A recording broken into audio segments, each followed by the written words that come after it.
The desert wind howled like a lonely ghost across the empty plains of Argon 7. The human mechanic named Elias crouched beside a broken-down alien cargo hauler, his hands deep in oily wires and cracked coolant tubes. He had no tools left, only a sharp metal shard and an old pulse scanner. His dropship had exploded 2 weeks ago, and now he was stuck on this distant world, forgotten by the war. Above him, the twin suns burned red and white, casting long shadows across the wreck. The smell of dust and coolant mixed in the dry air. Elias wiped the sweat from his forehead and kept working. He didn't know who the alien family was. They had found him while he was unconscious and bleeding beside the ruins of his ship. They hadn't killed him. They hadn't run away. They had simply brought him water and waited. The father, a tall alien with smooth green skin and bright yellow eyes, stood silently nearby. His name was Olan, but Elias still wasn't sure if he was a soldier, a traitor, or something else. He spoke little, but his eyes watched Elias with quiet intensity. Beside him stood his wife, Marie, her skin shimmering like silver fabric under the suns. Behind her were 2 small children with curious eyes. One clung to her leg, the other played with a broken navigation chip Elias had given them. Elias finally managed to seal the last coolant line. He stepped back, wiped his hands on his pants, and nodded. "Try now," he said, though he knew they didn't speak his language. But Alan seemed to understand. He climbed into the hauler's cockpit, twisted something on the control panel, and pressed the ignition rune. The engine roared to life with a deep, rumbling hum. A blue light pulsed beneath the hauler's belly. Elias grinned, surprised. He hadn't thought it would actually work.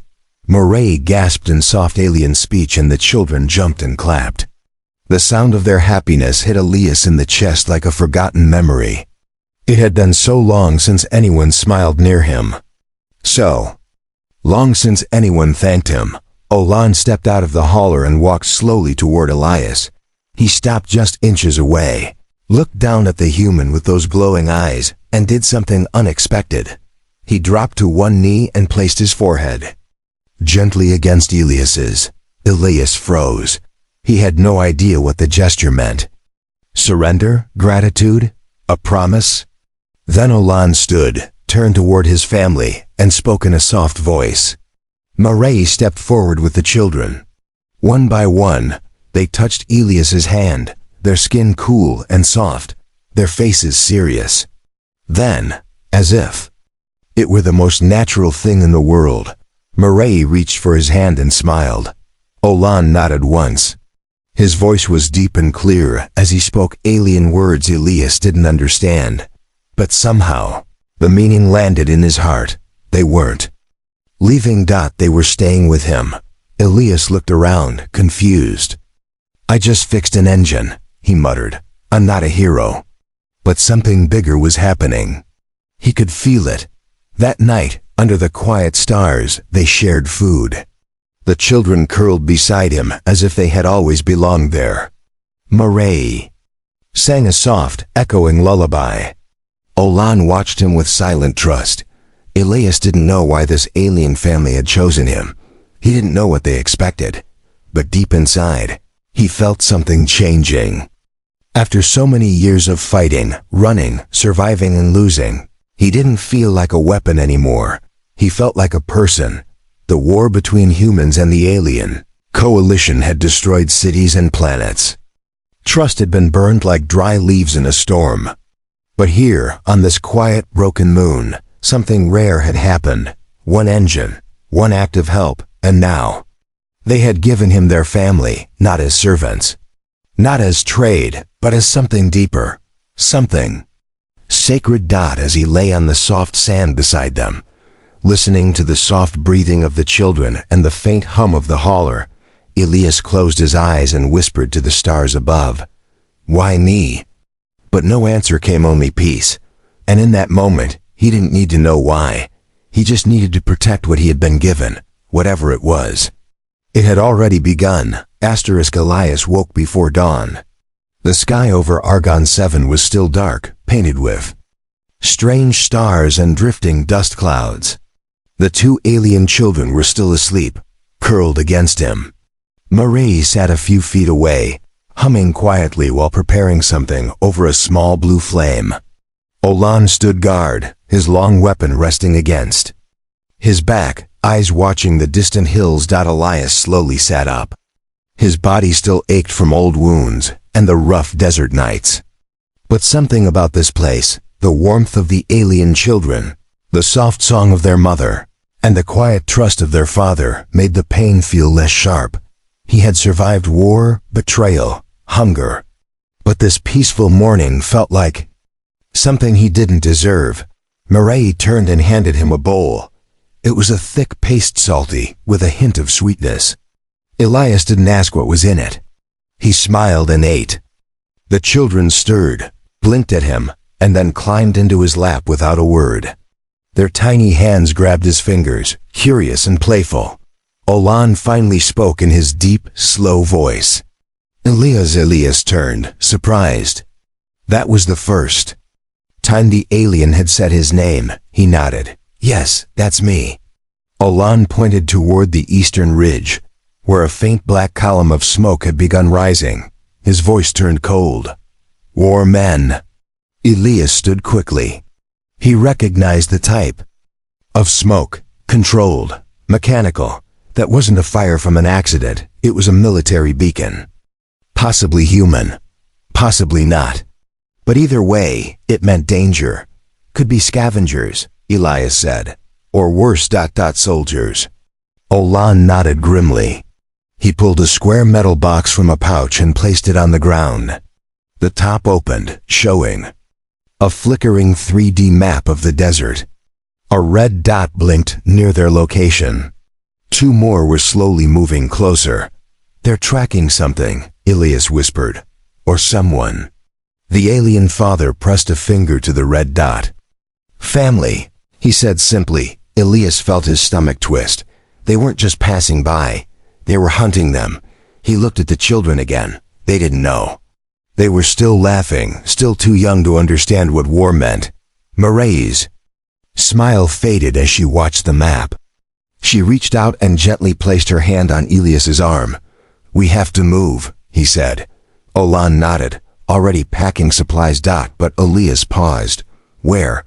Olan looked to the distant hills. Old nest, he said. It was hard to understand. But Elias figured he meant a hidden place. A shelter from before the war. By midday, they had covered 5 kilometers. The suns were brutal, burning the sand in their skin. Elias carried the smallest child on his back, while the older one held Murray's hand. Olan scouted ahead, quiet as a shadow. Suddenly, they heard the sound of engines, low and deep, coming from the sky. A dropship. Elias pushed the family behind a ridge. Dust clouds rolled as the ship passed overhead, scanning the surface with long beams of light. He recognized the symbol on the side, a human, military emblem. His people. But these weren't rescuers. They were search units armed, programmed to kill anything not human. Elias whispered, we stay low, don't move. The children trembled against him. Murray held them tightly, whispering comfort in her language. The ship hovered for a moment, then drifted off, disappearing into the southern winds. For a long time, no one moved. Then Olan turned to Elias and did something that broke the silence like thunder. He held out his weapon. Elias stared at it. It was beautifully made. Alien tech, advanced and strange. But Olan held it out like it belonged to him now. Why me? Elias asked, shaking his head. Olan placed the weapon in his hands and said one word. Protector. That night, they reached a hidden cave covered by thick vines and rock. Inside, it was cooler, safer, and deeper than expected. Old supplies were stored there, blankets, lights, water. It was a place made for hiding, surviving. As Murray settled the children, Olan sat beside Elias and opened a small memory cube. A projection lit up images of their homeworld before the war. Bright forests, towers of light, a city full of laughter, And peace. Then the images changed. Explosions, soldiers, fire, humans attacking. Elias looked down, ashamed. He had been part of the war once. He had followed orders, dropped bombs, pulled triggers. But now, that same race had given him something else. Not hatred, but hope. Chance to be something better. To protect what war had failed to destroy. Olan shut the memory cube and placed it in Elias's hand. Then he spoke softly. Family is not given by blood. It is earned. Elias nodded. And he knew, deep in his heart, that this war wasn't over, but his purpose had changed. He was no longer a soldier. He was theirs now, and he would fight not for flags, but for the family that had taken his hand and given him theirs. The days grew hotter on Argon 7, and the wind carried whispers of war. Elias stayed close to the hidden cave with Olan and his family, building small traps, strengthening the entrance with stone, and storing as much food and water as they could find.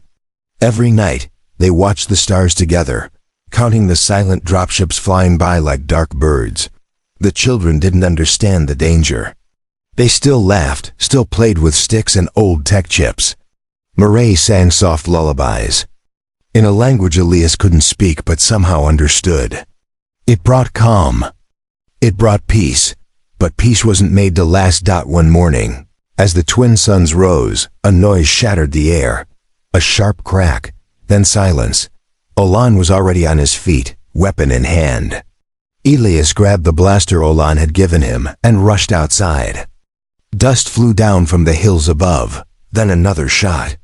It hit the rocks nearby, exploding into a shower of light and fire. Sniper! Elias shouted, pulling Olan back behind the stone wall. They both looked up toward the RIDGELINE.humantech.scope-rifles. Long range, deadly, whoever it was. They knew this hiding place. Murray ran out, covering the children with her body. Elias waved at her desperately. Stay down, but she didn't panic. She stayed calm, grabbing both children and pulling them deep into the back of the cave. The youngest one was crying softly, holding Elias's jacket tight. Elias turned to Olan. They'll come closer now. Olan nodded and handed him a small device. A glowing blue orb, humming softly. What is this? Elias asked. Olan said one word, shield. Elias strapped it to his chest and at once, a shimmer of light spread around him. It felt like warm wind passing over his skin. A personal defense barrier. They waited in silence, watching the shadows move. Then dash footsteps. Boots. 3 men, human soldiers, camouflage armor. No symbols on their shoulders. No flags, mercenaries. They weren't here on orders. They were here for a prize. One of them shouted, "We saw the kids. Come out now, you can't run forever." Elias stood slowly. The shield glowed faintly around him. "Turn back," he called. "There's nothing here for you." The men laughed. One of them raised his rifle. Didn't know aliens had pets now. Another said, "We just need the female and the kids. Walk away, and we won't shoot." Olan stepped forward, growling in his native tongue. Elias said nothing. He simply raised his blaster. The first shot missed, but it was enough to start the fight. Olan leapt forward, firing with silent precision. His beam cut through one soldier's leg, sending him crashing to the ground. Elias took cover and returned fire, hitting another in the shoulder. The third man, taller, faster, threw a grenade toward the cave. Elias didn't think. He ran and dove on it, letting the shield absorb the blast. The force threw him back, but he stayed conscious. Olan took down the last man with a single shot to the chest. Silence fell. Elias rolled over. Coughing, Olan rushed to his side, helping him sit up. Murray appeared, holding the children tightly. Her eyes were wide but calm. Elias looked at the bodies. He had killed again, but this time it felt different. Not for orders. Not for revenge, for them. That night they burned the bodies. The fire crackled in silence. Olan sat beside Elias and spoke softly. "More will come." Elias nodded. "I know. They hunt us. Not for war, for trade." Elias frowned. "Trade?" Olan looked at his children, then at Marie. "Rare blood. Strong minds. They want to sell us." Elias clenched his fists. "Then we fight." Olan shook his head. "No, we move." Elias looked down. He didn't want to run again.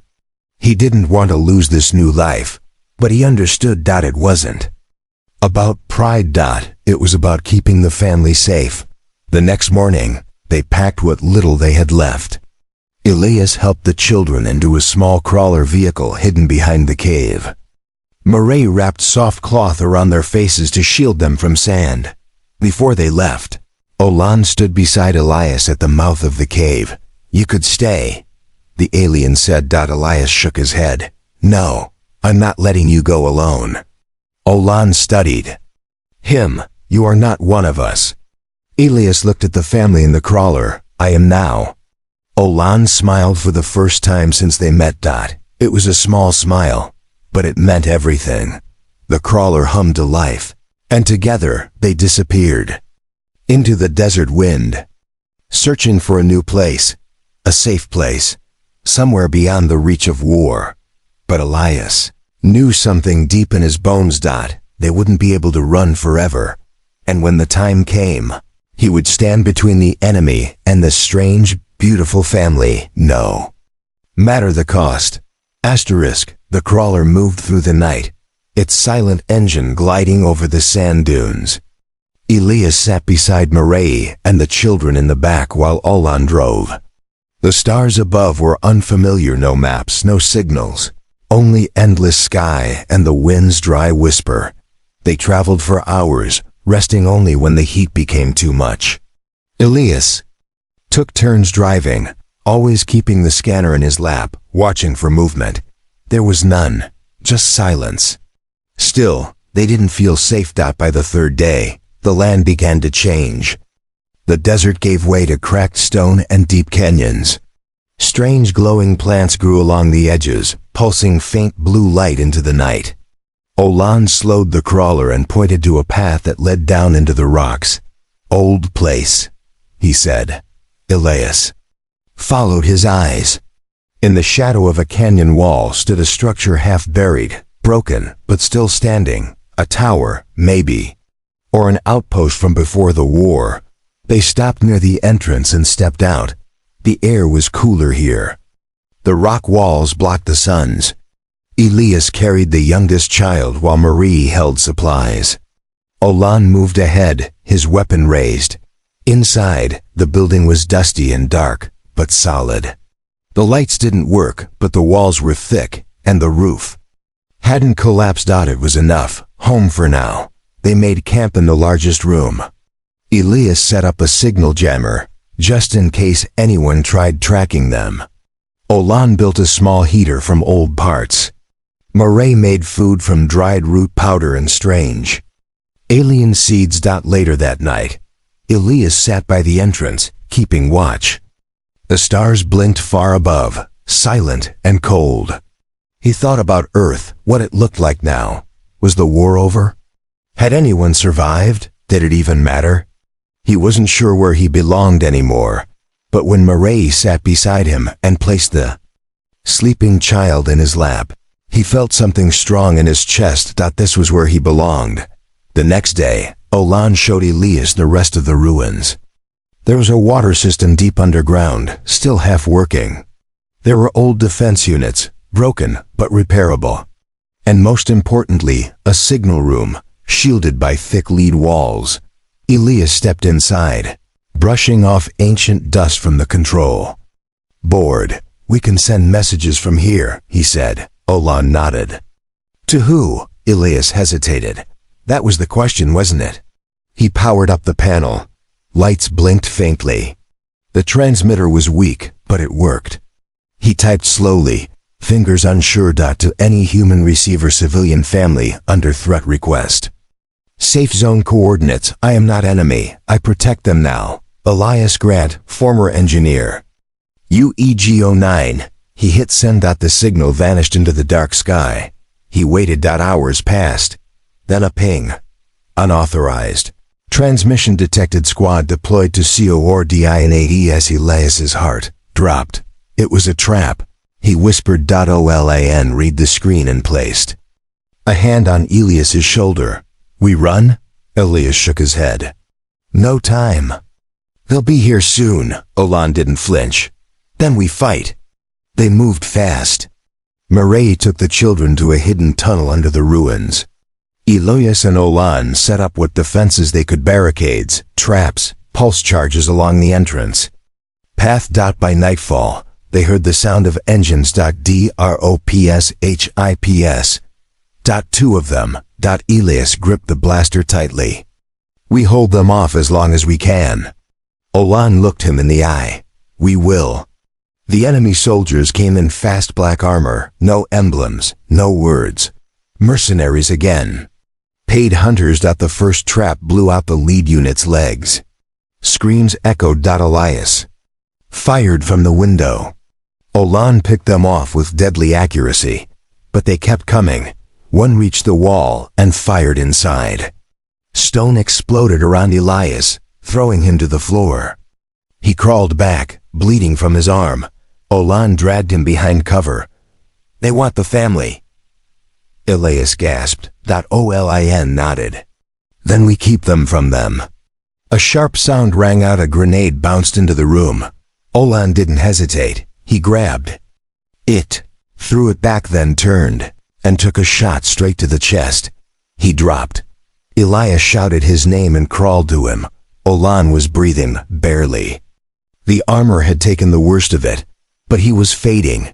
He opened his eyes and placed something in Elias's hand, a memory cube. Inside, a recording. Mireille, the children, laughing. Olan whispered, protect them. Always. Elias gripped his hand. I will. And then Olan was gone. Elias stood, silent. He felt something inside him harden, like steel. He wasn't running anymore. He was going to make them pay. Not with hate, but with everything he had left. Elias stood over Olan's body, breathing hard, dust swirling around him as gunfire echoed through the ruins. The enemy thought they could take the family. They thought Elias was just a broken man with a borrowed weapon. They were wrong. He ducked behind a shattered wall and reloaded. His left arm was bleeding, but his grip didn't shake. He pressed the small cube Olan had given him to his chest. It pulsed with a faint blue light, like a heartbeat. He had no time to mourn, only time to fight. The enemy spread through the ruins in a wave. Their voices came through static radios, cold and professional. Target is the female and 2 alien children. Male is expendable. Elias moved like a ghost between broken rooms and fallen beams. He had laid traps earlier. Olan taught him how to hide motion spikes and power mines. The first mine exploded under the feet of 2 mercenaries, sending them flying. Their screams were swallowed by the canyon. Another entered through the west door. Elias dropped him with one clean shot to the chest. One by one, the attackers fell, but there were too many. He was forced back to the inner chamber, where the tunnel led to the underground escape route Mireille had taken. His legs were heavy, body sore, mind spinning. Still, he stood tall. He activated the shield Olan had given him one last time. Its light wrapped around him like armor. A soldier appeared in the doorway. Weapon raised. Elias fired first. The man dropped. Another came. He shot again. But then click. Out of energy. He reached for his last charge. But a shadow loomed over him. A tall mercenary in heavier armor stepped forward and struck Elias across the jaw with his rifle. Elias fell, blood in his mouth. The mercenary looked down at him. They're not your family, human. Why die for them? Elias spat blood. Because they chose me. The soldier raised his weapon. But before he could fire, a beam of bright energy shot through his chest from behind. He crumpled. Standing behind him, Holding Olan's second rifle was Mireille. Her hands trembled, but her eyes were fire. The children stood behind her in the tunnel's shadow, silent, brave. Elias blinked in disbelief. You came back." Mireille rushed to him, helping him sit up. "Family doesn't leave," she said in soft, careful English. He stared at her. She had learned the words, for him. She touched his forehead gently, the same way Olan once had. Looked at the children. They weren't crying. They weren't scared. They were watching him like he was something more than a man. Something stronger. More. Footsteps echoed outside. More enemies. He stood slowly. "Go," he said. "Take the kids. I'll hold them off." Mireille shook her head. "No more running." She placed a strange device in his hand, glowing with alien symbols. "What is this?" "Last fire," she said. "Olan saved it." "Forbidden's weapon." Elias looked at it. "How powerful." Mireille's voice was calm. "Enough." He took her hand. "If I use this, they'll all be gone. Maybe me too." She nodded, eyes shining. "We will remember." Elias gave her the memory cube. "Take this. Show them who he was, who we were." She touched his cheek once, then took the children's hands and vanished into the tunnel. Elias turned back to the doorway. The mercenaries stormed inside, shouting. Guns raised. Elias stood tall in the center of the room. The device hummed in his hand. He pressed it. Time seemed to freeze. Light exploded in every direction, blue and white, like a storm made of stars. The ground shook. The walls cracked. A deep, ancient roar filled the air. And then silence. When the dust cleared, the ruins were gone. So were the mercenaries. Only one thing remained, a deep crater, still glowing faintly. And inside it, a blackened memory cube, untouched. Mireille found it days later. Guided by a signal it sent only to her. She picked it up and held it to her chest. The children stood beside her, quiet and strong. She whispered something in her native tongue, then in broken English. "He is not gone." And she smiled through her tears. Not because she had lost someone, but because she had found something greater. A protector. A father, a man who gave everything to keep a promise. Years passed. The desert winds of Argon 7 never stopped blowing, and the stars above changed slowly as the planet turned. But deep within the canyon, where once a battle ended with fire, new life had begun. A small settlement stood where the ruins used to be, not made of war, but of hope. Walls built with careful hands, roofs shaped from the bones of old wrecks, and soft lights glowing from alien tech powered by human minds. Children laughed here. Families worked side by side, alien and human. No soldiers, no flags. Just life. Mireille walked through the village with slow steps, her silver-gray cloak fluttering behind her. Her children ran ahead, taller now, stronger. The boy had Elias's serious eyes. The girl had Alan's quiet strength. At the center of the village stood a tall stone marker, smooth and black, with glowing letters carved in both human and alien script. It read, "Elias Grant. He fixed what was broken and became what we needed most." Family is not given. It is chosen. Every traveler who passed through stopped there. Every new settler asked the story. And Mireille told it each time, never with sorrow, but with pride. She remembered everything. The broken man in the desert. The way he touched her children's heads like they were made of starlight. The way he learned to understand without words. The way he fought not with hate, but with love.